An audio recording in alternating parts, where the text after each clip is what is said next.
বেটু দেখো দেখো সোশ্যাল মিডিয়ায় কি সুন্দর সুন্দর জিনিস বানাচ্ছে। এটা কি বলো তো, জানো কি? এটা হচ্ছে লোহার পেরেক।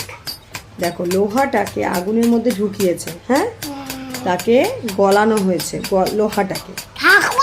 হ্যাঁ না, ঠাকুর না, লোহার পেরেক হচ্ছে। দেখো যে দেখো পুরো পিটাচ্ছে, দাম দাম দাম দাম করে, এরকম করে না, ওখানে দেখো এরকম করে পিটাচ্ছে, পিটিয়ে পিটিয়ে দেখছো তো লোহার বানাচ্ছে।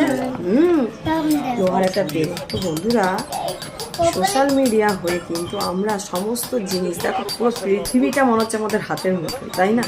তো সোশ্যাল মিডিয়া হয়ে একদিকে কিন্তু খুব ভালোই হয়েছে, কারণ এইসব জিনিসগুলো কিভাবে হচ্ছে না হচ্ছে পুরো পার্ট প্রসেসটা কিন্তু তোমরা দেখতে পাচ্ছ। তো এই যে লোহার পেরেকটা যে হচ্ছে, এটার প্রসেসটা তোমরা দেখে নাও, আর সবার মাঝখানে একটু ভিডিওটা ছড়িয়ে দাও।